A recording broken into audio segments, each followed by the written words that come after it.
Hello and welcome back to study with Saurabh YouTube channel. आज की इस वीडियो में हम झारखंड सीजीएल हिंदी पेपर 2 के लिए निर्धारित कवि के अंतर्गत विद्यापति ठाकुर को देखेंगे। ये जो निर्धारित कवि साहित्य के अंतर्गत आता है, हमारा जो सिलेबस है उसमें साहित्य एक टॉपिक दिया गया है। साहित्य में दो चीजें आपको करनी है, एक काव्य करनी है और एक कहानी करनी है। ठीक है, तो काव्य के अंतर्गत जो सबसे पहले कवि दिए गए हैं उनमें विद्यापति ठाकुर का नाम आता है। तो इनसे संबंधित हम 7+ जो एमसीक्यू है वो इस वीडियो में करेंगे। ये जो वीडियो है उससे पहले इसका आप नोट्स देख लीजिएगा, थोड़ा-सा हेल्प करेगा। ये जो नोट्स है ये मैंने अपना जो हमारा पेड ग्रुप है उसमें मैंने अपलोड कर दिया है।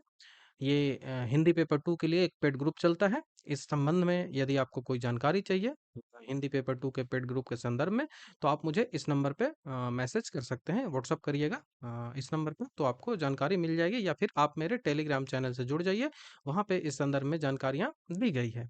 कुछ शॉर्ट में ही बस इनके बारे में देखेंगे, पूरा नोट्स तो नहीं देखेंगे। तो इनका नाम था विद्यापति ठाकुर था। और ये इन्हें और किन-किन नामों से जाना जाता है, यह भी सवाल एग्ज़ाम में काफ़ी आता है। तो महाकवि कोकिल, मैथिली कोकिल और रस सिद्ध कवि, इनको कई सारे जो आलोचक रहे हैं, इन्होंने इनको अलग-अलग नाम दिया है। तो उन नामों को भी प्रश्न पूछ लिया जाता है, उनको हम एमसीक्यू के सहारे देख लेंगे। इनके जन्म की बात करें तो ऐसे प्रश्न एग्जाम में नहीं आएँगे, क्योंकि इनका जन्म जो है वो विवादास्पद है। ठीक है? कोई एग्ज़ैक्ट जानकारी है वो इस संदर्भ में नहीं मिलती है कि इनका जन्म कब हुआ था। तो इनका जन्म 1350 से लेकर 1374 के मध्य कभी भी हुआ होगा, और उसी तरह से मृत्यु भी 1440 से लेकर 1448 के मध्य कभी भी हुआ होगा। तो इस ऐसे प्रश्न नहीं पूछे जाएँगे एग्जाम में जहाँ पे विवाद हो। इनका जन्म स्थान पूछा जा सकता है कि कहाँ पे जन्म हुआ था, तो बिपसी गाँव था, मधुबनी जिला था, बिहार का था। ठीक है? और ये मैथिली का ये क्षेत्र था। ठीक है? तो ये बिपसी गाँव याद रखेंगे। इनके पिता जो थे वो गणपति ठाकुर थे। वो तिरहुत के जो राजा थे, गणेश्वर, उनके दरबार में ये पुरोहित के रूप में काम करते थे। बाद में एमसीक्यू क्वेश्चन भी आ जाएगा। गणेश्वर जो थे, गणेश्वर की मृत्यु के बाद जो विद्यापति ठाकुर थे, इनको मतलब कि आश्रय मिलना बंद हो गया था कुछ समय के लिए। ठीक है? तो ऐसा सवाल जो है वो एग्ज़ाम में पूछा गया है। इनकी जो माता थी हांसनी देवी थी। ये इनका विषय क्या होता था? जब भी वो काव्य लिखते हैं, जैसे आपने पढ़ा भी है, मैंने बताया है आपको कि कोई काव्य है तो उसका विषय होता है। ठीक है? काव्य, पहला तो काव्य लक्षण हो जाएगा, दूसरा काव्य हेतु हो जाएगा। ठीक है? तो इसका काव्य का लक्षण क्या हो गया? काव्य का हेतु, काव्य क्यों लिखा जा रहा है, इसका कारण क्या होगा? तो ये सब तो हमने काफ़ी डिस्कस कर लिया है। ठीक है? हम यहाँ देख रहे हैं कि काव्य का विषय क्या होना चाहिए। इनका जो काव्य है उसका विषय होता था श्रृंगार और भक्ति रस। तो ये 2 चीज़ों में लिखते हैं, श्रृंगार रस और भक्ति रस। हालाँकि आचार्य रामचंद्र शुक्ल जो है वो इन्हें कवि नहीं मानते हैं। ठीक है? इन्होंने वीर रस में भी कीर्ति लता और कीर्ति पताका को लिखा है। राजा कीरत सिंह हैं, उनके शौर्य को उन्होंने वीर रस में लिखा है, कीर्ति लता और कीर्ति पताका को। भाषा कौन-कौन से ये प्रयोग करते थे, तो संस्कृत भाषा में इन्होंने कई सारी किताबें लिखे हैं। अभट्ट, अभट्ट मतलब हिंदी का पुराना रूप। ठीक है? इसको बोल सकते हैं पुरानी हिंदी। तो पुरानी हिंदी जो है वो अभट्ट में से लिखी है, और इन्होंने फिर मैथिली में लिखी है। तो ये 3 भाषाओं में लिखी है। तो यहाँ से भी प्रश्न आ सकते हैं, आपसे एमसीक्यू पूछ लिया जाए कि निम्न में से कौन भाषा में जो है वो विद्यापति ठाकुर की जो रचनाएँ हैं वो नहीं मिलती है। ठीक है? इनका कर्म क्षेत्र सांस्कृतिक साहित्यकार थे। उपाधि इनको महाकवि की भी मिली थी। इनकी किताबें कीर्ति लता, कीर्ति पताका, पदावली सबसे ज़्यादा इम्पोर्टेंट है। इन सबसे प्रश्न काफ़ी एग्ज़ाम में पूछे जाते हैं। बाकी मणिमंजरा नाटिका, उसके बाद गंगा काव्यावली, भू परिक्रमा, ये सब कुछ अन्य इनके रचनाएँ हैं जिनसे भी प्रश्न पूछा जाता का है। ठीक है? विद्यापति के यहाँ एक नौकर रहता था, उसका क्या नाम था?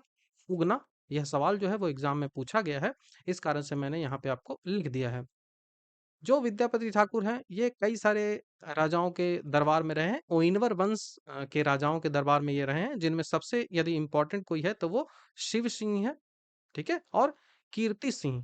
तो ये कीर्ति सिंह के ही लिए उन्होंने कीर्ति लता और कीर्ति पताका लिखा है वीर रस में। ठीक है? इनका रस जो है वो वीर रस है। वहीं जो पदावली है वो राधा कृष्ण से संबंधित है। ठीक है? पदावली जो है वो राधा कृष्ण से संबंधित है। यह जो पदावली रचना है, ये एक रानी है, उनके कहने पे लिखा गया था। 3 रानियों के संरक्षण में भी ये इन्होंने जो अपना राज्य काज बिताया था विद्यापति ने। इन सबको हम नोट्स में मैंने ऑलरेडी इन सबको लिख दिया है, आप पढ़े भी होंगे, ठीक है? तो सबसे ये इम्पोर्टेंट है कीर्ति सिंह और शिव सिंह, ठीक है? यहाँ से सबसे ज़्यादा प्रश्न बनेगा। ठीक है, तो बाकी यहाँ पे विद्यापति के बारे में कई सारी चीज़ें लिखी गई हैं, उनके जो जीवन का परिचय लिखा हुआ है।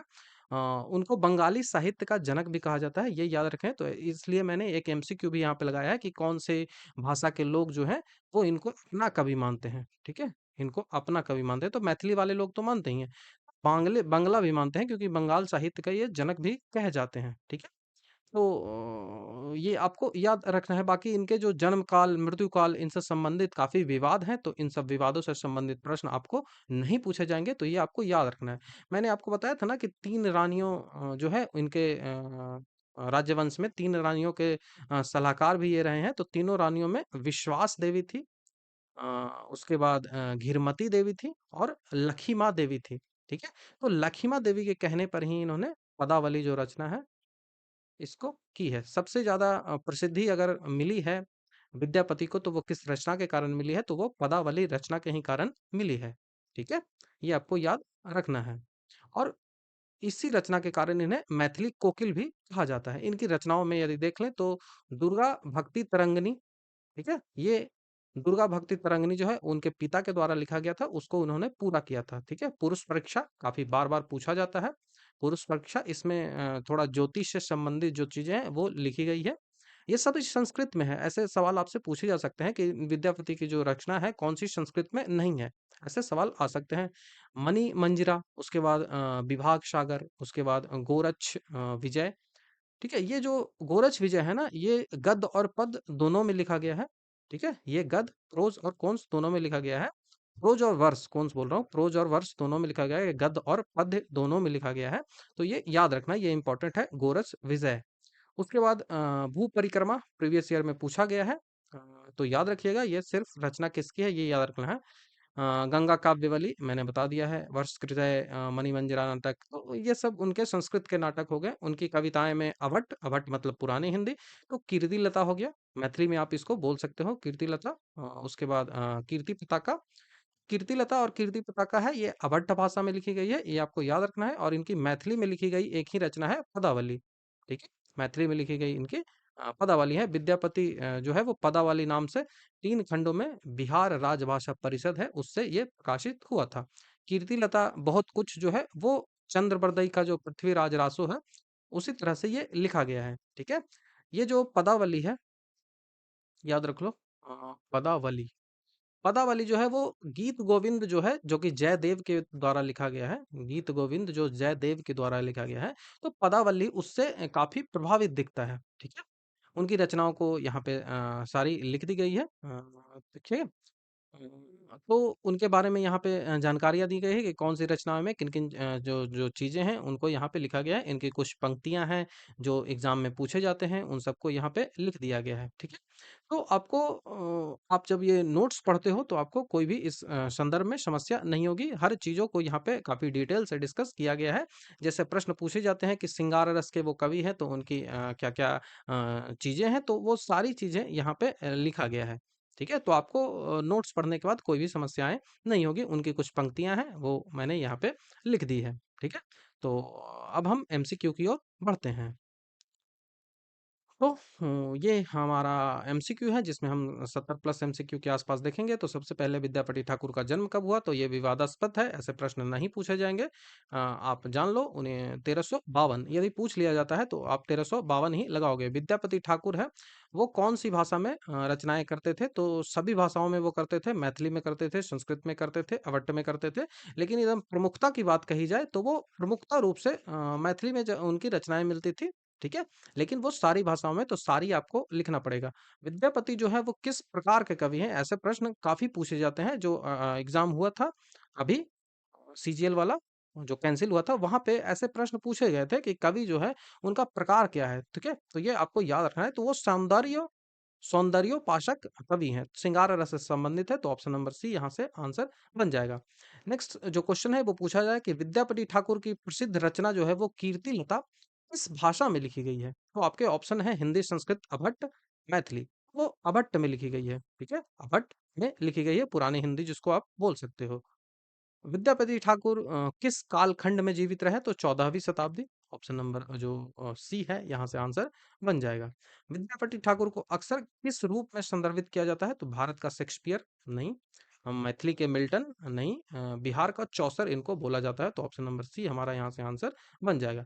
विद्यापति ठाकुर की रचनाओं में किस धार्मिक संप्रदाय का प्रभाव ज्यादा देखने को मिलता है? तो वो शैव संप्रदाय आपको देखने को मिलेगा, तो ऑप्शन नंबर जो ए है वो हमारा यहाँ से आंसर बन जाएगा, ऑप्शन नंबर ए।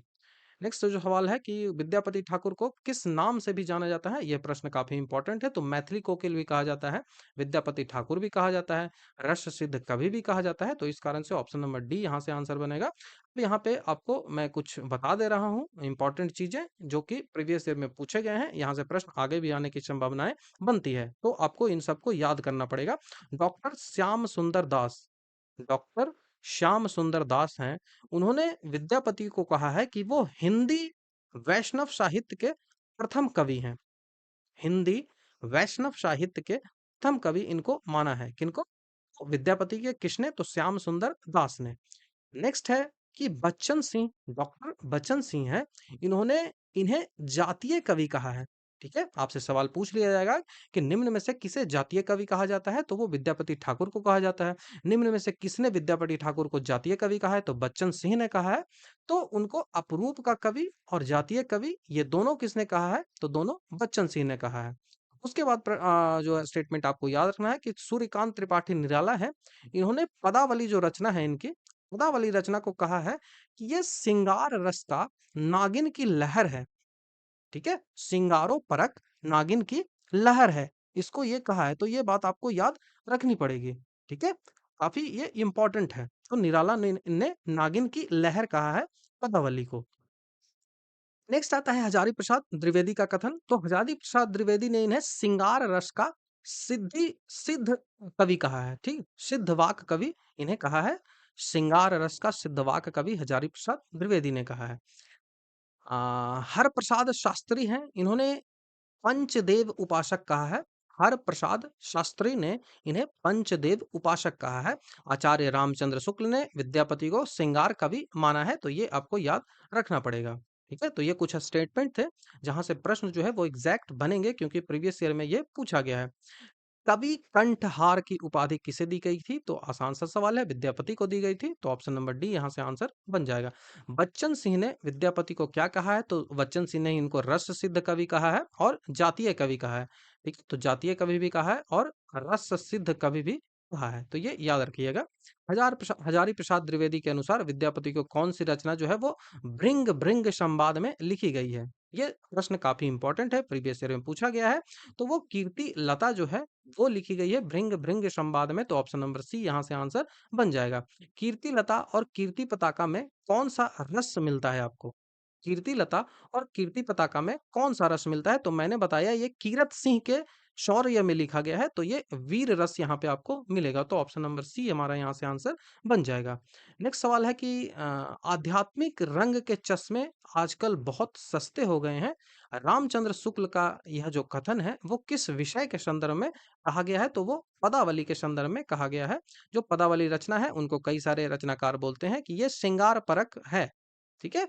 कई बोलते हैं कि श्रृंगार परक है, तो उसी संदर्भ में यह कहा है कि जो आध्यात्मिक चश्मे हैं वो आजकल बहुत सस्ते हो गए हैं, तो ये एक सटायर है, ठीक है? ये एक आलोचना इन्होंने कही है। मैथिली भाषा के अतिरिक्त अन्य किस भाषा के लोगों ने विद्यापति को अपना भाषा कवि माना है? तो मैंने कहा ना, वो बंगाली कवि के, बंगाली साहित्य के जनक भी माने जाते हैं। बंगाली लिटरेचर के जो जनक है वो कौन माने जाते हैं? तो वो विद्यापति, जिस कारण से बांग्ला यहाँ से आंसर बन जाएगा, ऑप्शन नंबर बी। विद्यापति को किस मत के अनुयायी मानते हैं? तो वो सव्य, अभी इससे पहले प्रश्न भी आया था। कृष्ण की रासलीला की जो परंपरा भक्ति काल में प्रसिद्ध हुई थी, उसकी शुरुआत किस ग्रंथ से मानी जाती है? जो कृष्ण की रासलीला से संदर्भ में होता है, वो भक्ति काल में ये जो रचनाएं हैं इससे संबंधित होती थी, लेकिन भक्ति काल से पहले ही जो जैसे कि ये जो विद्यापति हैं वो क्या है?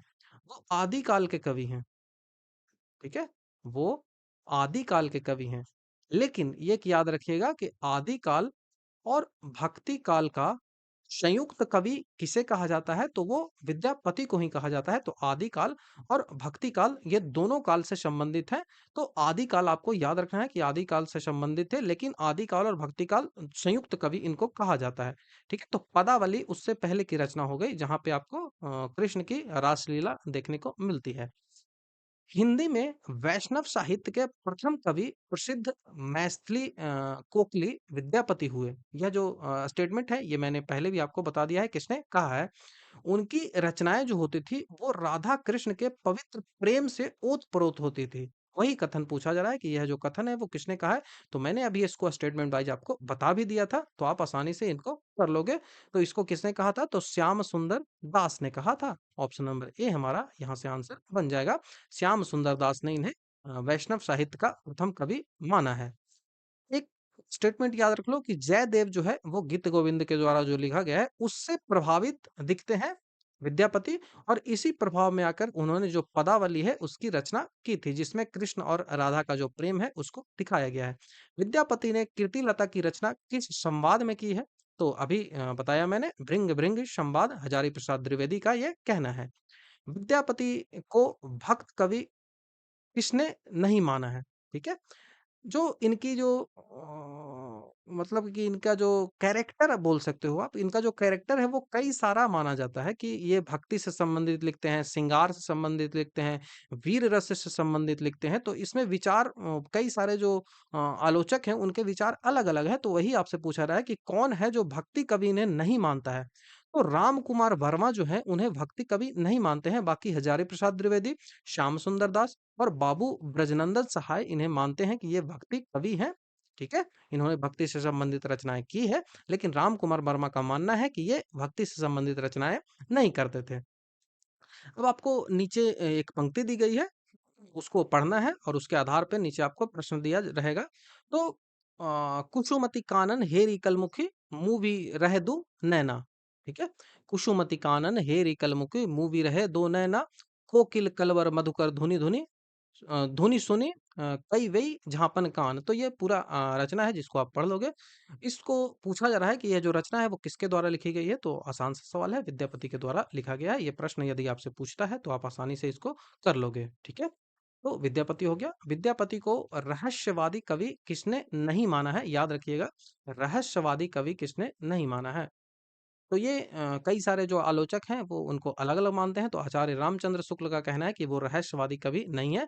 बाकी जॉर्ज गियर्सन और जनार्दन मिश्र और नरेंद्र नाथ गुप्ता, इनका मानना है कि ये रहस्यवादी कवि हैं। बाकी आचार्य रामचंद्र शुक्ल का मानना है कि ये रहस्यवादी कवि नहीं है। विद्यापति ने अपने पिता गणपति ठाकुर को कौन सी अधूरी रचना को पूरा किया? तो मैंने बताया था दुर्गा भक्ति तरंगिणी, ऑप्शन नंबर सी यहाँ से आंसर बन जाएगा। कुसुमति कानन हेरी कलमुखी में कौन सा अलंकार का प्रयोग किया गया है? तो यहाँ पे अनुप्रास अलंकार का प्रयोग किया गया है। अलंकार जो होते हैं वो दो प्रकार के होते हैं, शब्दालंकार, अर्थालंकार। तो यहाँ पे आपको कुसुमति कानन हेरी कलमुखी में अनुप्रास अलंकार का प्रयोग किया गया है। इनको पूरा तरह से मैंने यहाँ पे एक्सप्लेन भी कर दिया है कि जो पंक्ति है इसमें प्रेमिका की हृदय की दशा का वर्णन किया जा रहा है विद्यापति के द्वारा। कवि के अनुसार जो नायिका है वो ऐसे प्राकृतिक वातावरण को उनको भाता नहीं है जो संयोगकालीन हो, ठीक है? वह स्वयं वियोग की अवस्था में है और उसका प्रियतम उससे छोड़कर बाहर गया हुआ है। वसंत के कारण वन जो है वो विकसित हो रहे हैं। नायिका को यह जो दृश्य है वो विरहगीन में जला रहा है। अतः जो कमल के समान सुंदर मुख वाली राधा है, वो दोनों हाथों से अपनी आँखों को बंद कर देती है और इस तरह जब कोयल कूकने लगती है तो भंवरे फूलों का गुंजान करने लगते हैं, तो वह अपने कानों को बंद कर लेती है क्योंकि उसका मधुर स्वर उसे आहत करता है। उसे रह रहकर अपने प्रियतम का स्मरण होता है। तो इसको एक्सप्लेन भी मैंने कर दिया है। तो अनुप्रास अलंकार आप याद रख लोगे। विद्यापति मैथिली कोकिल कहलाएं किस आधार पे? मैंने पहले भी आपको बता दिया है, पदावली के आधार पे ही कहा गया है। आचार्य रामचंद्र शुक्ल जो कि हिंदी साहित्य का इतिहास किताब उन्होंने लिखा है, इसमें उन्होंने विद्यापति की जो रचना है पदावली, उसके आधार पे कहा है कि ये मैथिली कोकिल हैं, ठीक है? मैथिली के कोयल हैं। उन्होंने अपने समय में प्रचलित जो मैथिली भाषा का व्यवहार किया और विद्यापति उस पर अधिकतर जो श्रृंगार के ही हैं, उनके जो पद लिखे गए हैं उसमें, वो श्रृंगार से संबंधित ही पद लिखे गए हैं, जिसमें नायक और नायिका जो है वो राधा कृष्ण है, ठीक है? नायिका जो है वो राधा हो जाएगी और नायक कृष्ण हो जाएँगे। पदावली की रचना जो है वो विद्यापति ने किसके कहने पर की थी? तो मैंने बताया था लखीमा देवी, ठीक है? ऑप्शन नंबर बी हमारा यहाँ से आंसर बन जाएगा। नेक्स्ट है कि देसिल बअना सबजन मिठा, यह प्रसिद्ध युक्ति है, प्रसिद्ध कथन है। वो किसका है? तो ये विद्यापति ठाकुर का है। ऑप्शन नंबर ए हमारा यहाँ से आंसर बन जाएगा, काफ़ी एग्ज़ाम में पूछा गया है। ये इसका अर्थ होता है कि अपना देश और अपनी जो भाषा है वो सबको मीठी लगती है, ठीक है? तो ये कवि कोकिल विद्यापति ठाकुर के द्वारा लिखा गया है। यह जो देसी बअना सब जन मीठा, तो ये कौन-सी पुस्तक से ली गई है? तो ये कीर्ति लता में लिखी गई है। ऑप्शन नंबर सी हमारा यहाँ से आंसर बन जाएगा। विद्यापति के जो पद है वो अधिकतर श्रृंगार के हैं, जिसमें नायक और नायिका राधा कृष्ण है। यह किसने कहा है? तो आपको मैंने पहले भी बता दिया है, ये आचार्य रामचंद्र शुक्ल ने कहा है। ऑप्शन नंबर बी हमारा यहाँ से आंसर बन जाएगा। विद्यापति की कौन-सा पक्ष जो है वो विवाद में रहा है? तो मैंने बताया कि वो श्रृंगार के कवि थे, वीर रस के कवि थे। तो ये यही विवाद में रहा है कि भक्ति काल से संबंधित है, वीर से संबंधित है, या फिर वीर रस को लिखते हैं, भक्ति रस को लिखते हैं, या फिर श्रृंगार पक्ष को, तो यही में विवाद रहता है। तो ऑप्शन नंबर डी यहाँ से आंसर बन जाएगा। किस कवि को अभिनव जयदेव की उपाधि मिली थी? तो अभिनव जयदेव की उपाधि जो है वो विद्यापति ने अभिनव जयदेव की उपाधि दी थी। तो ऑप्शन नंबर सी हमारा यहाँ से आंसर बन जाएगा। विद्यापति ने ओइनवर राजवंश के विभिन्न आश्रयदासों के संरक्षण में गीत रचे हैं। उनके जो गीतों का भाव जो था वो वैशिष्ट एवं माधुर्य गुण से प्रभावित होकर ओइनवर कुलसी रोमनी महाराज जो शिव सिंह थे, उन्होंने विद्यापति को अभिनव जयदेव कहा था इस रचना से प्रभावित होकर, ठीक है? ये याद रखना है। तो यहाँ से क्या याद रखिएगा कि शिव सिंह ने इन्हें अभिनव जयदेव की उपाधि दी थी, ठीक है? विद्यापति ठाकुर का जो साहित्य किस प्रकार के गीतों के लिए प्रसिद्ध है? भक्ति, श्रृंगार, वीर। तो यदि यहाँ से करें तो भक्ति और श्रृंगार उनमें सबसे अधिक मिलती है, और बाकी कीर्ति लता और कीर्ति पताका में वीर रस भी मिलते हैं, लेकिन हमारा ऑप्शन जो होगा वो डी होगा, ए और बी ही सही होगा, ठीक है? विद्यापति ठाकुर ने किस ओइनवर राजा दरबार में सेवा दी थी? तो शिव सिंह, ऑप्शन याद रखना है, ऑप्शन नंबर बी, ठीक है? नेक्स्ट क्वेश्चन की ओर बढ़ते हैं। 34वां नंबर का सवाल है। ये एक वन लाइनर है कि विद्यापति ने राजा शिव सिंह को इसको मिटाना पड़ेगा। सवाल आपसे पूछा जा रहा है कि विद्यापति ने राजा शिव सिंह को रूप नारायण कहा है, ठीक है? रूप नारायण किसे कहा है?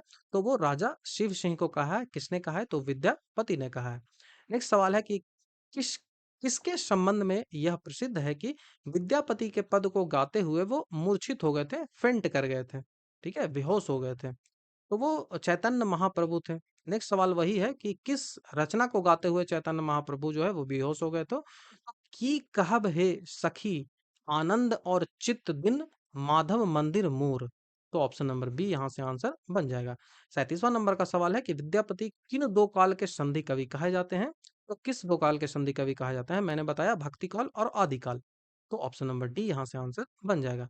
विद्यापति ने कुल कितनी ग्रंथों की रचना की है? एग्जैक्ट याद रखिएगा, 14। ऑप्शन नंबर डी यहाँ से आंसर बनेगा, प्रीवियस ईयर में पूछा गया है।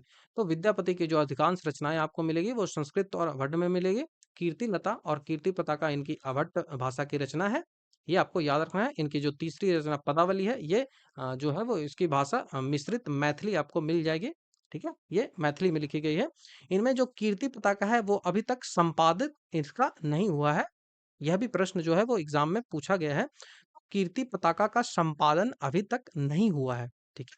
कीर्ति लता ऐतिहासिक महत्व का छोटा सा एक प्रबंध काव्य है, ये आप याद रखिएगा। यह भी पूछा जाता है, मुक्तक काव्य और प्रबंध काव्य दो प्रकार की रचनाएं होती है। एक रचना है, मैंने ये पहले भी आपको बता दिया है, तो इसमें जैसे लिखी गई, ये कुछ रचनाएं लिख दी गई पहले चैप्टर में, और ये जो रचनाएं हैं वो दूसरे चैप्टर में लिखी गई, तो ये दो चैप्टर है। अब ये पहले चैप्टर से दूसरा चैप्टर यदि जुड़ा हुआ रहेगा तो इसको बोलेंगे प्रबंध काव्य, और यदि पहला चैप्टर है वो दूसरे चैप्टर से जुड़ा हुआ नहीं रहेगा तो वो कहलाएगा मुक्त काव्य। तो आशा करता हूँ आपको अब समझ में आ गया होगा कि प्रबंध काव्य क्या होता है और मुक्त काव्य क्या होता है। तो मुक्त काव्य में सामान्यतः क्या आता है, एक किताब है उसमें कई सारे दोहे लिखे हुए हैं। तो दोहे क्या होते हैं, वो एक दूसरे से जुड़े हुए नहीं होते हैं, ठीक है? उसमें कई सारे पहेलियाँ लिखी हुई है, तो वो शायरी लिखी हुई है, तो वो एक दूसरे से थोड़ी जुड़े हैं। लेकिन अगर कोई किताब लिखी हुई है जो चैप्टर वाइज़ में कहानी लिखता है या फिर चैप्टर वाइज़ में उपन्यास लिखता है, तो वो क्या होगा? वो होगा प्रबंध काव्य, ना कि वो मुक्त काव्य होगा। अब आपको समझ में आ गया होगा, ठीक है? तो जो कीर्ति लता है, वो ऐतिहासिक महत्व का छोटा-सा एक प्रबंध काव्य है। इसकी भाषा जो है वो अभट्ट है और विद्यापति ने इसे कहानी कहा है। तो ये तीनों के तीनों प्रश्न जो है वो एग्ज़ाम में पूछे गए हैं, तो आपको याद रखना पड़ेगा। पद्मावली जो है वो विद्यापति की यश का आधार है। सबसे ज़्यादा यदि प्रसिद्धि मिली है विद्यापति को तो किस रचना के कारण मिली है? तो वो पदावली के ही कारण मिली है। इनकी अन्य रचनाओं में ये बात करें तो भू परिक्रमा सबसे प्रसिद्ध है, उसके बाद पुरुष परीक्षा हो गया और कई सारी रचनाएँ हैं जो आपको 14 के रचनाएँ हैं, तो ये आपको याद रख लेनी है, बाकी मैंने आपको बता भी दिया है। विद्यापति ने अपनी किस रचना को कहानी कहा है? तो मैंने अभी क्या बताया? कीर्ति लता को उन्होंने कहानी कहा है, तो ऑप्शन नंबर बी हमारा यहाँ से आंसर बन जाएगा। कीर्ति लता ऐतिहासिक महत्व का छोटा-सा प्रबंध काव्य है। इसकी जो भाषा है, वो अभट्ट है। विद्यापति ने इसे कहानी कहा है, ठीक है? नेक्स्ट स्टेटमेंट वाइज ही क्वेश्चन लिखा हुआ है कि राजा कीर्ति सिंह के सम्मान में कीर्ति लता और कीर्ति पताका की रचना विद्यापति के द्वारा की गई है। कीर्ति लता और कीर्ति पताका का रस कौन सा है? तो वो वीर रस में लिखा गया है। राजा कीर्ति सिंह है, उनकी वीरता का इसमें वर्णन किया गया है। विद्यापति ठाकुर जो है वो कीर्ति लता में 14वीं शताब्दी के उत्तरार्ध, मतलब 14वीं शताब्दी के उत्तरार्ध मतलब 1350 के बाद ही की घटना यह होगी। 1350 के बाद की घटना। तो 14वीं शताब्दी के उत्तरार्ध में मिथिला का जो क्षेत्र था, वहां पे एनार्की की जो स्थितियां थी उसका वर्णन देखने को मिलता है, ठीक है? तो ये विद्यापति की किस रचना में मिलता है? तो कीर्ति लता में मिलती है। विद्यापति से हिंदी साहित्य का प्रथम कवि मानने वाले विद्वान कौन है? कौन ऐसे विद्वान हैं जिन्होंने विद्यापति से ही माना है कि हिंदी साहित्य के वो प्रथम कवि है? तो आप इसमें जो ऑप्शन नंबर ए है राम कुमार वर्मा, वही आंसर हो जाएगा। तो आपको याद रखना है। 43वें नंबर के सवाल की ओर बढ़ते हैं कि विद्यापति ठाकुर के प्रमुख संस्कृत रचना कौन सी है? तो कीर्तिलता, पदावली और भूषण, ये सब तो नहीं, ये दोनों रचनाएं अलग हो जाएंगी, लेकिन परीक्षा पुरुष परीक्षा है जिसमें ज्योतिष शास्त्र का वर्णन है, वो संस्कृत में रचना है। इनकी जो प्रमुख रचनाएं हैं वहां मैं आपको यहाँ मैं लिख के दे रहा हूँ। संस्कृत इनकी रचना दुर्गा भक्त तरंगिणी, मणिमंजरा नाटक, उसके बाद विभाग सागर, गोरच विजय, ये संस्कृत और मैथिली दोनों में लिखी गई है। गद्य और पद इनके अलग अलग भाषाओं में लिखे गए हैं। भू परिक्रमा, शैव सर्व स्वासार, गंगा वाक्यावली, गया पत्कल, उसके बाद वर्ष कृष कृतय, उसके बाद अभट्ट में रचना, अभट्ट मतलब पुरानी हिंदी, कीर्ति लता और कीर्ति पताका, उसके बाद मैथिली में इनकी पदावली आती है। पुरुष परीक्षा जो इनकी किताब है वो किसका वर्णन करता है? तो ज्योतिष शास्त्र का वर्णन करता है, option number C. Vidyapati Thakur के किस ग्रंथ में राधा कृष्ण के प्रेम का वर्णन मिलता है? तो वो पदावली है, जो कि रानी के द्वारा कहने पर विद्यापति ठाकुर ने इसको लिखा था। विद्यापति ठाकुर की पदावली गीति काव्य के सारे तत्व इसमें शामिल होते हैं। पदावली का मुख्य जो है वो श्रृंगार है। पदावली के प्रारंभ में कृष्ण और राधा देवी की वंदना है और अंत में प्रार्थनाएं हैं जिसमें दुर्गा, सीता, गंगा, इन सभी जो इनकी स्तुतियां और इनके विवाह से संबंधित घटनाएं वर्णित है।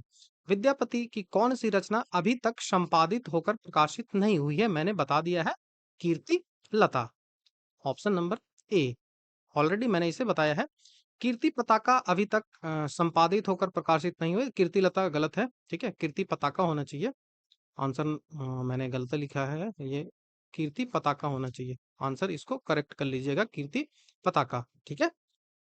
कीर्ति लता ऐतिहासिक महत्व का सबसे छोटा सा प्रबंध काव्य है। इसकी भाषा अवध है और विद्यापति ने इसे कहानी कहा है। ठीक है।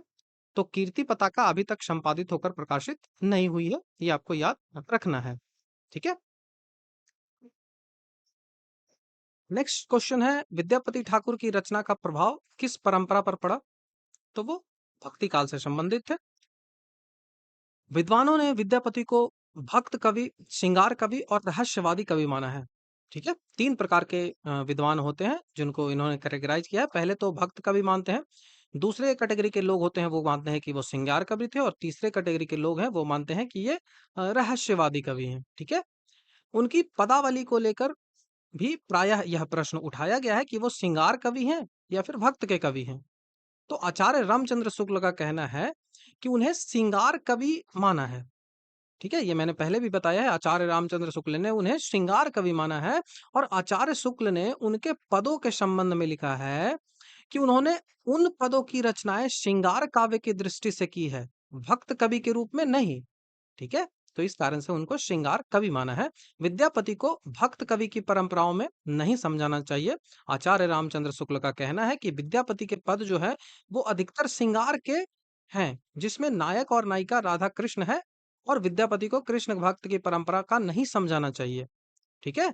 वो भले ही कृष्ण और राधा को लिखते हैं, लेकिन वो इस उद्देश्य से नहीं लिखते हैं कि वो भक्ति के उद्देश्य से, वो बस श्रृंगार के उद्देश्य से लिखते हैं।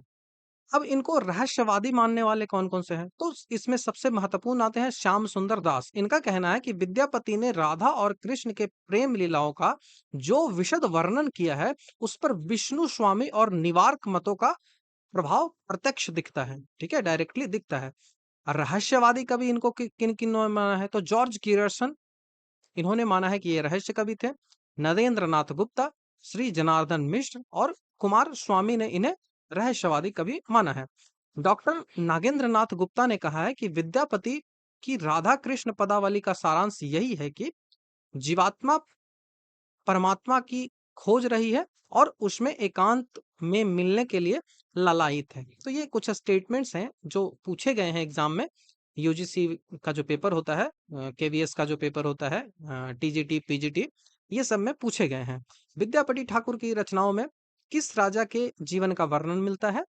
तो वो शिव सिंह का मिलेगा। ऑप्शन नंबर बी यहाँ से आंसर बन जाएगा। विद्यापति ठाकुर का मूल निवास स्थान कहाँ था? तो वो मिथिला से संबंधित है। मिथिला उनका बिपसी नामक गांव था, मधुबनी जिला था, और स्टेट बिहार था। ठीक है। विद्यापति ठाकुर के काव्य में किस रस की प्रमुखता मिलती है? तो वो श्रृंगार रस की मिलेगी, भले ही उन्होंने कीर्ति लता और कीर्ति पताका वीर रस में की है। ठीक है। विद्यापति के गुरु का नाम पंडित हरि मिश्र था। राजा शिव सिंह ने उन्हें बहुत सम्मान दिया है और उन्हें अभिनव जयदेव की उपाधि दी है। और बिपसी ग्राम जो है उनको उपहार स्वरूप दे दिया था राजा शिव सिंह ने। ठीक है। विद्यापति शिव और शक्ति दोनों के भक्त थे। शक्ति के रूप में उन्हें गंगा, शक्ति की पूजा मतलब महिला जो भगवान होती है उनको शक्ति में मानते हैं। ठीक है, जैसे दुर्गा हो गई, गंगा, काली, भैरवी, इन सब की उपासना भी उन्होंने की है और शिव की भी उपासना की है। पदावली में राधा कृष्ण के प्रेम विशेष, श्रृंगार और देवी देवताओं की भक्ति के पद मिलते हैं। विद्यापति ने हिंदी साहित्य में सर्वप्रथम कृष्ण को काव्य का विषय बनाया है। ये डिस्कस मैंने पहले भी किया था। ठीक है। पदावली की सबसे बड़ी विशेषता है उसकी संगीतात्मकता और श्रृंगार रस की प्रधानता। ठीक है। तो इसमें पदावली गेय है, इसको गाया जा सकता है, और ये श्रृंगार रस इसमें प्रधान है। आदि काल और भक्ति काल का संधि कवि या फिर संयुक्त कवि किसे माना जाता है? तो वो विद्यापति ठाकुर को ही माना गया है। विद्यापति ठाकुर ने किस क्षेत्र की लोक भाषाओं का उपयोग किया था? तो अवधी, ब्रज, मैथिली, तो वो मैथिली हो जाएगा। ऑप्शन नंबर सी हमारा यहाँ से आंसर बनेगा। जो नेक्स्ट सवाल है कि विद्यापति ठाकुर का देहांत कब हुआ था? तो एग्जैक्ट तो नहीं, लेकिन मिलेगा तो यही आप लगाइएगा, 1448। मैंने बताया है इनका जन्म और मृत्यु दोनों विवाद में है। विद्यापति ठाकुर की रचनाओं का मुख्य विषय क्या होता था? तो युद्ध, प्रेम, धैर्य, समाज, तो वो प्रेम लिखते थे। ठीक है। विद्यापति ठाकुर किस ग्रंथ को कीर्ति लता कहा जाता है? तो अवध भाषा में लिखी गई है, यही आपसे पूछा था कि अवध में लिखी गई है। विद्यापति ठाकुर के जीवन पर किस भाषा का प्रभाव दिखता है? तो अवध, संस्कृत, मैथिली, ये तीनों का दिखता है, तो सभी यहाँ से आंसर बनेगा। विद्यापति ठाकुर ने किस प्रकार की रचनाएं की है? तो काव्य लिखा है उन्होंने, ऑप्शन नंबर ए हमारा यहाँ से आंसर बनेगा। विद्यापति ठाकुर ने किस राजा के लिए पुरुष परीक्षा लिखी है? तो वो राजा शिव सिंह के लिए लिखी है, ऑप्शन नंबर बी आसानी से आप कर लोगे, मैंने सारी चीजें आपको एक्सप्लेन कर दी है। विद्यापति ठाकुर की रचनाओं में किसका वर्णन मिलता है? तो प्रेम का। फिर से रिपीट हो रहा है क्वेश्चन। विद्यापति ठाकुर का साहित्य किस युग का हिस्सा है? तो वो भक्ति काल, आदि काल, किसमें रख सकते हो? तो वो आदि काल और भक्ति काल दोनों में रहेगा। यहाँ ऑप्शन भक्ति काल है, तो भक्ति काल की ओर बढ़ेंगे। विद्यापति ठाकुर का किस क्षेत्र में योगदान रहा है? तो वो काव्य में। फिर से रिपीट हुआ क्वेश्चन। विद्यापति ठाकुर की रचनाओं का मुख्य विषय क्या था? तो प्रेम और भक्ति, ऑप्शन नंबर बी। 61 का ऑप्शन नंबर बी हो जाएगा। किस राजा की मृत्यु के बाद विद्यापति निराश्रित घूमने लगे थे? तो मैंने बताया था गणेश्वर ही होगा, ऑप्शन सी ऑप्शन इसका आंसर होगा। विद्यापति ठाकुर के काव्य में किस देवी देवताओं की प्रमुखता मिलती है? तो भगवान शिव की ज्यादा मिलती है, राधा कृष्ण की भी मिलती है, तो आई थिंक मेरे हिसाब से तो भगवान शिव होना चाहिए। फिर से पढ़ रहा हूँ। भगवान विद्यापति ठाकुर के काव्य में किस देवी देवता की प्रमुखता मिलती है? तो यहाँ से राधा कृष्ण ही आप लेके चलो, लेकिन ये किस धर्म से रिलेटेड थे, ये यदि आपसे पूछ लिया जाए तब सैव होंगे वो। ठीक है, क्लियर कर लीजिएगा। यदि इनके धर्म पे पूछ लिया जाए कि कैसा, किस संप्रदाय को ये मानते थे, तो अब सैव हो जाएगा। लेकिन इनके काव्य में किस देवी देवता की प्रमुखता मिलती है? तो वो राधा कृष्ण हो जाएगा। ठीक है। वीर गाथा काल के फुटकर रचनाओं में किसका किसका नाम आता है? तो अमीर खुसरो और विद्यापति दोनों का आता है, तो ऑप्शन नंबर ए हमारा यहाँ से आंसर बनेगा। विद्यापति ठाकुर का साहित्यिक युग कौन सा है? तो प्राचीन, मध्यकालीन, या फिर आधुनिक, या फिर मध्यकालीन युग, उत्तर मध्यकालीन, तो ये मध्यकाल के अंतर्गत आते हैं, 14वीं शताब्दी, मतलब 1300 के आसपास।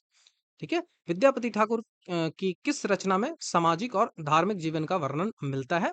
तो वो पुरुष परीक्षा हो जाएगी। पुरुष परीक्षा, इसमें ज्योतिष शास्त्र से संबंधित चीजें आपको देखने को मिलेगी। विद्यापति ठाकुर की रचनाओं पर किस साहित्यिक शैली का प्रभाव पड़ा है? तो वो सांस्कृतिक काव्य हैं, इनका प्रभाव पड़ा है। विद्यापति ठाकुर की प्रमुख धार्मिक रचना कौन सी है? तो वो पदावली है, ये ऑप्शन नंबर डी यहाँ से आंसर होगा। खाली स्थान मिथिला एक बंगाली कवि थे जिन्होंने एक हिंदू शासक और बंगाल के सुल्तानों के संरक्षण का आनंद लिया, तो वो कौन थे? तो वो विद्यापति ठाकुर थे। ठीक है, तो ऑप्शन नंबर डी यहाँ से आंसर बनेगा। मिथिला के विद्यापति ठाकुर एक बंगाली कवि थे जिन्होंने एक हिंदू शासक और बंगाल के सुल्तानों का संरक्षण का आनंद लिया था। विद्यापति एक मैथिली और संस्कृत कवि, लेखक और बहुभाषाविद थे जिन्होंने शोभरित मैथिली कवि कोकिल, मतलब मैथिली के कवि कोयल द्वारा इन्हें जाना जाता है। विद्यापति के समय स्वर्गीय प्रकृत व्युत्पन्न उभाता ने केवल प्रारंभिक भाषा के शुरुआत संस्करणों जैसे मैथिली, भोजपुरी आदि के संस्करणों में करना शुरू किया था। इन भाषाओं को बनाने में विद्यापति के प्रभाव को इटली के दांते के अनुरूप और इंग्लैंड के चौसर के रूप में वर्णित किया जाता है। ये जो भोजपुरी, मैथिली, इन सब का बहुत सारा चेंजेस किया था। मतलब इनको कह सकते हैं कि इनकी उत्पत्ति में इनका काफी योगदान रहा था, इनके प्रचार प्रसार में। इस कारण से इनकी तुलना इटली के दांते और इंग्लैंड के चौसर से की जाती है। उनका नाम था कीर्तिलता, एक घटना को संदर्भित करता है जिसमें ओइनवर राजा वंश जो थे, उसके राजा गोवार को गोवारा गोवारा गोवार नहीं गोवारा 1971 में तुर्की कमांडर मलिक अरसलान द्वारा मार दिया गया था। 1401 में विद्यापति ने जौनपुर सुल्तान से अरसलान को उखाड़ फेंकने के लिए कहा और गावेवारा, वीर सिंह और कीर्ति सिंह के पुत्रों को सिंहासन पर बैठाया। तो ये काफी इंपॉर्टेंट हो जाता है, यही पे वीर रस की रचनाएं उन्होंने की है। अरसलान के अरसलान को सुल्तान की सहायता से हटा दिया गया था और कीर्ति सिंह सबसे पुराने पुत्र मिथिला का शासक बन गया था। तो कीर्ति सिंह के लिए कीर्ति पताका लिखी होगी इसी समय। विद्यापति की कौन सी रचना है जो कीर्तिलता की भाषा क्या है? तो कीर्तिलता अभट्ट में लिखी गई है। विद्यापति की जो रचना है कीर्तिलता, उसकी भाषा अभट्ट है। कीर्तिलता के रचनाकार विद्यापति है, भाषा अभट्ट है। विषय जो है वो राजा कीर्ति सिंह की वीरता और उदारता का चर्चा किया गया है। विद्यापति का जन्म 1350 से 1450 के ईस्वी के आसपास कहीं रही है। 1448 में इनकी मृत्यु, ऐसे याद रख लो आप। ठीक है। विद्यापति आदिकाल के कवि हैं और भक्तिकाल के भी कवि हैं, तो दोनों का संयुक्त कवि इसे माना जाता है। विद्यापति के गुरु का नाम पंडित हरि मिश्र था। विद्यापति तिरहुत के राजा शिव सिंह और कीर्ति सिंह के दरबारी कवि थे, ये याद रखना है। उसके बाद आप याद रख लो कि जो विद्यापति की दृष्टि से भाषा की दृष्टि से विद्यापति के द्वारा रचित ग्रंथ है।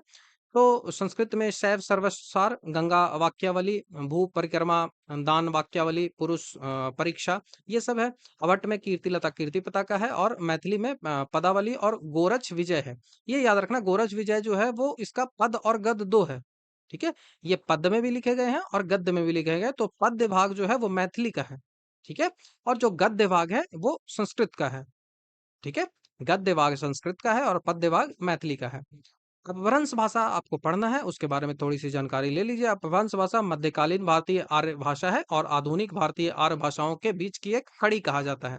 ठीक है, ये कड़ी जोड़ता है इन दोनों भाषा को, इसलिए विद्वानों ने अपभ्रंश को एक संधिकालीन भाषा भी कहा है। आपको याद रखना है, अपभ्रंश शब्द का सर्वप्रथम प्रमाणिक प्रयोग जो है वो पतंजलि के महाभाष्य में मिलता है। अपभ्रंश की सबसे प्राचीन उदाहरण भरत मुनि का नाट्य शास्त्र है, उसमें मिलता है, जिसमें अपभ्रंश को विभ्रष्ट विभ्रष्ट कहा गया है। तो ये इन सबसे क्वेश्चन पूछे जा सकते हैं। मैथिली के बारे में कुछ जानकारी ले लीजिए। मैथिली मुख्य रूप से भारत के उत्तरी बिहार और नेपाल के तराई इलाकों में बोली जाने वाली एक भाषा है, जो कि जो शेड्यूल 8 है उसमें वर्णित भी है। ठीक है, विद्यापति मैथिली के आदि कवि तथा सर्वाधिक ज्ञान कवि कहे जाते हैं। प्रकृत भाषा भी आपको पूछा गया है, तो प्रकृत भाषा मध्यकालीन यौगिक आर्य आर्य भाषा का ही रूप है। महावीर ने अपना उपदेश जो है वो प्रकृत भाषा में ही दिया था। और धार्मिक कारणों से जब संस्कृत का महत्व कम होने लगा था, जब हिस्ट्री पढ़ोगे तो इन सब चीजों के बारे में आप जानकारी लोगे, तो प्रकृत भाषा ही अधिक व्यवहार में आने लगा था। इसके 4 रूप आपको देखने को मिलते हैं: अर्धमागधी प्रकृत, पैचासी प्रकृत, महाराष्ट्री प्रकृत और सौरसेनी, जिससे हिंदी आई है। ठीक है, अभट्ट क्या है? तो अभट्ट पुरानी हिंदी बोलते हैं। अपभ्रंश से ही उत्तरकालीन या प्रवर्तित रूप से को अभट्ट नाम दिया गया। 11वीं से लेकर 14वीं सदी के अपभ्रंश रचनाकारों ने अपनी भाषा को अभट्ट कहा है। अभट्ट शब्द का सर्वप्रथम प्रयोग जो है वो ज्योतिरीश्वर ठाकुर ने अपने वर्णनत्रकार में किया है। तो हो सकता है ये पूछ लिया जाए, तो ये याद रखना। अभट्ट को अपभ्रंश और पुरानी हिंदी के बीच की कड़ी भी कहा जाता है, तो ये आपको याद रखना है। बालचंद बिजवाड़ भाषा दुह नई लगई दुजन हासा, ये पंक्ति किसकी है? तो ये विद्यापति की पंक्ति है। हो सकता है एग्जाम में पूछ लिया जाए, क्योंकि पहले से पूछा हुआ है। विद्यापति ठाकुर का साहित्य किस प्रकार के गीतों के लिए प्रसिद्ध है? तो वो श्रृंगार गीतों के लिए प्रसिद्ध है, ऑप्शन नंबर बी। विद्यापति से संबंधित अब कुछ जो महत्वपूर्ण पंक्तियां हैं जो पूछी जा सकती है, तो पदावली जो किताब है उनसे है कि सरस बसंत समय भला पबली, ऐसा करके आप याद रखो, सरस बसंत समय भला, इतना काफी है। खने खने नयन कोन अनुसई अनुसरई। ठीक है, उसके बाद सुधा मुख के विहि निर्मल वाला। तो ये 3 है जो पदावली से संबंधित है, ये याद रख लो। और एक-एक अक्षर मैं सिर्फ बताऊंगा, जिससे आपको याद रखे कि सखी है कि पुछसी अनुभव मोए, सखी है कि पुछसी अनुभव मोए, सोड़ सोड़ पीरिति अनुराग बखानिया, तिल तिल नूतन होए, सैसव जोवन दुहु मिल गेल, सैसव जोवन दुहु मिल गेल, रज्ज लघु असलान बुद्धि विकम बले हारल। तो ये रचनाएं हैं। जब आपको पीडीएफ मिल जाएगा, पेड बैच आप ज्वाइन करोगे तो वहां आपको पीडीएफ सारे मिल जाएंगे, तो वहां से आप कर लोगे, क्योंकि संभावनाएं बनती है कि आपको इस तरह से भी प्रश्न पूछ लिया जाता है। ठीक है, तो इस वीडियो में हमने लगभग 70 प्लस क्वेश्चंस देखा। ठीक है, बाकी काफी डिटेल से इनको देखा, जो भी जरूरत थी एक्सप्लेनेशन की वहां मैंने एक्सप्लेनेशन भी कर दिया है। 2 जगह आंसर भी गलत था, तो उसको मैंने सुधार भी दिया है। कुछ जानकारी आपको इस बैच के बारे में मैं दे दूं, तो ये झारखंड सीजीएल हिंदी पेपर 2 का एक पेड टेलीग्राम ग्रुप है, जिसका फी 199 है। और इसमें आपको सारे चैप्टर का नोट्स मिलेगा, उसका एमसीक्यू मिलेगा। ठीक है, और पीडीएफ फॉर्म में सारी चीजें मिल जाएगी। तो यदि आपको ये चाहिए तो आप इस नंबर पे कॉल बोल रहा हूँ, इस नंबर पे व्हाट्सअप करिएगा, कॉल नहीं करिएगा। ठीक है, इस नंबर पे व्हाट्सअप करिए या फिर मेरे टेलीग्राम चैनल से जुड़िए, वहां ये चीजें आपको मिल जाएगी। उसी तरह से हम झारखंड जीके भी कर रहे हैं। यहाँ पे हम झारखंड जीके से संबंधित 5000 प्रश्नों को करेंगे, जिससे आप झारखंड जीके में 90% तक जो है वो आंसर कर पाओगे। इसका फी 121 है। इस संदर्भ में भी सारी जानकारियां आपको मेरे जो व्हाट्सअप नंबर है उस पर मिल जाएगी, और टेलीग्राम को ज्वाइन करिए। ये जीके जीएस प्रैक्टिस सेट है, इसका फी 100 रुपया है। इसमें हम 100 सेट देखते हैं। ठीक है, 100 सेट देखते हैं, 50, प्रत्येक सेट में 50 क्वेश्चन, तो आपको 5000 क्वेश्चन यहाँ भी देखने को मिल जाएगा जीके जीएस का और करंट अफेयर का। इसमें 45 क्वेश्चन जीके जीएस का होता है और 5 क्वेश्चन करंट अफेयर का होता है। ठीक है, तो आशा करता हूँ आपको सारी चीजें समझ में आ गई होंगी। जो नेक्स्ट वीडियो इसका है वो जल्द ही आएगा। बाकी कोई डाउट हो तो आप मुझे कमेंट में पूछ सकते हो, और बैच से संदर्भ जानकारी लेने के लिए इस व्हाट्सअप नंबर पर व्हाट्सअप करिए या फिर टेलीग्राम चैनल से जुड़ जाइए। तो वीडियो देखने के लिए थैंक यू। नेक्स्ट वीडियो में आपसे जल्द ही मिलता हूँ।